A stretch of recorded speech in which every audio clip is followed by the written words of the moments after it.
Muito bem. Capítulo 5: Reconhecimento dos obstáculos. Ela inicia com o pensamento de Sri Aurobindo. O centro de toda resistência é o egoísmo. Devemos descobri-lo, especificá-lo, seja qual disfarce use para esconder-se, e trazê-lo à luz para destruí-lo. Trazê-lo à luz. Porque a luz é a verdade. Infelizmente, o egoísmo, ele se camufla, ele usa de uma série de artimanhas para se esconder, ficar escondido e, consequentemente, fazer usufruir da sua sagacidade, né? E o ego se utiliza do egoísmo, né? Ela nos diz assim: a tentativa de alcançar a consciência do espectador interior e a desidentificação da personalidade muitas vezes se encontra diante de muitos obstáculos internos, dificuldades e problemas, dos quais antes não tínhamos conhecimento e que não estamos em condição de resolver, apenas com a vontade e com a aspiração, por ardente e sincera que seja. Veja bem,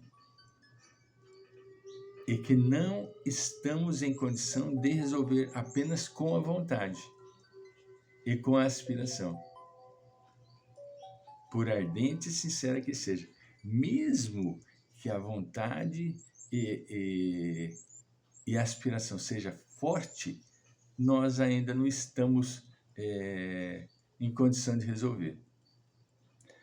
Não são poucos os que, diante de tais obstáculos, se desencorajam e sentem diminuir em si o ímpeto espiritual para a autorrealização. Não há coisa mais errada do que o desencorajamento, que por si mesmo já constitui um obstáculo, um dos maiores mesmo no caminho do desenvolvimento da consciência.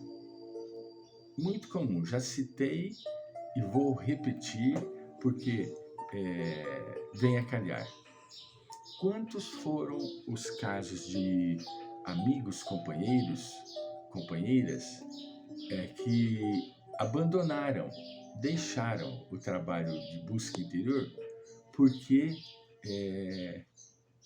não queriam se modificar. Não quero, é muito difícil, eu tenho que fazer muito sacrifício, entende? Até isso foi dito, eu tenho que fazer muito sacrifício, Francisco. Eu não vou me pôr a fazer isso, não.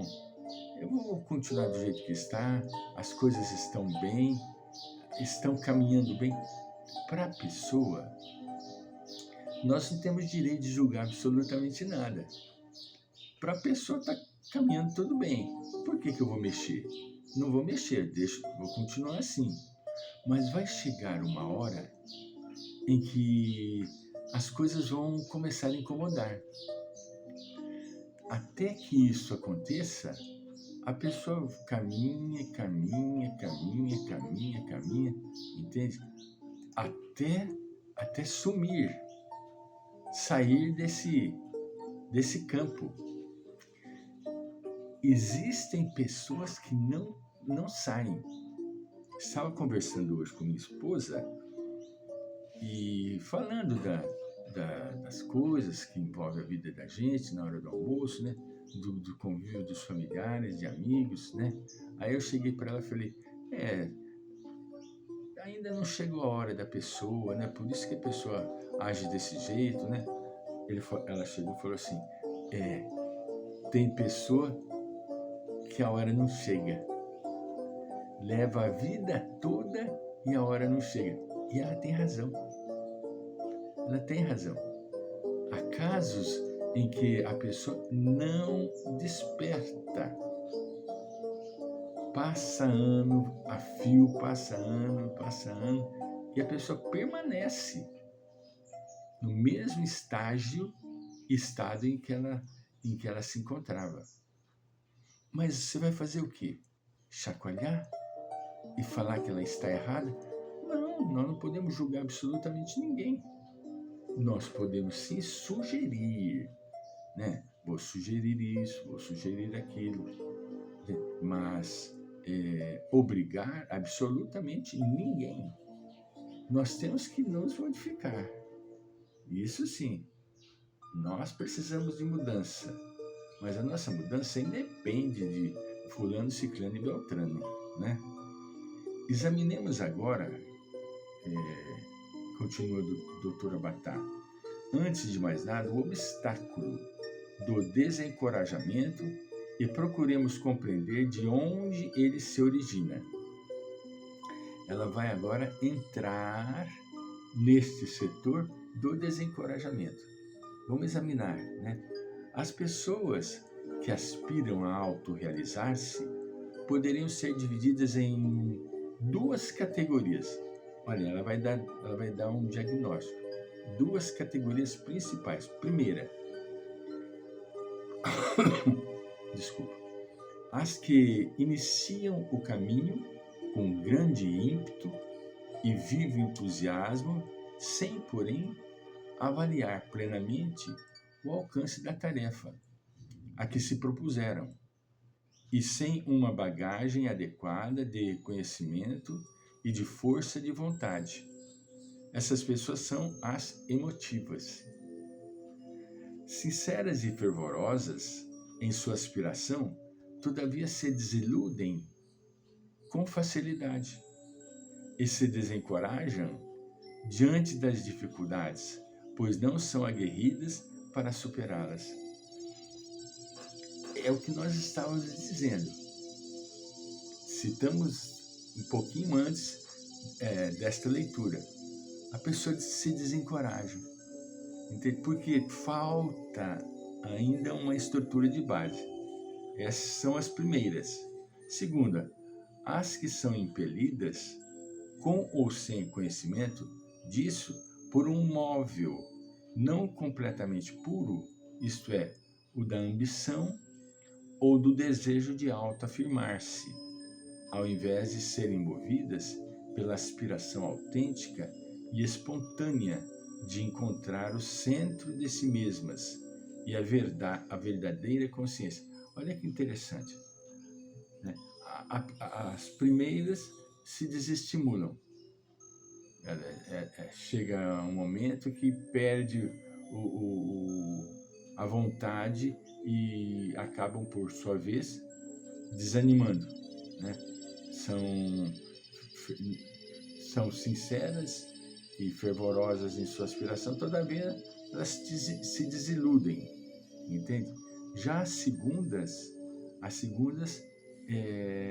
elas não possuem de forma alguma um centro de vontade. É simplesmente a ambição ou o desejo de autoafirmar-se. E ao invés de serem movidas pela aspiração autêntica e espontânea, elas têm simplesmente o interesse pessoal, a autoafirmação. Os que pertencem a essas duas categorias, segundo o Dr. Abatá, dificilmente poderão alcançar a meta e são condenados ao fracasso, a menos que tomem consciência da errônea colocação de sua busca interior. Se elas conseguem despertar e ver e entender que o caminho que elas estão percorrendo não é o ideal, não irá levar absolutamente nada, pelo contrário, vai dificultar mais ainda, muito bem. Isso contribui para um estacato ela para, analisa, reflete e procura retomar o caminho de uma outra forma. Poderão, os que pertencem a essas duas categorias, voltando a dizer, dificilmente poderão alcançar a meta. Dificilmente. Dificilmente. Por quê? Porque eles não estão envolvidos por um objetivo interior. É por uma ilusão. Por uma ilusão. Simplesmente eles estão iludidos na conquista de um valor que os coloque em destaque. Eu me lembro clara e nitidamente que quando nós fazíamos a meditação, as pessoas achavam que o meditante era uma pessoa especial.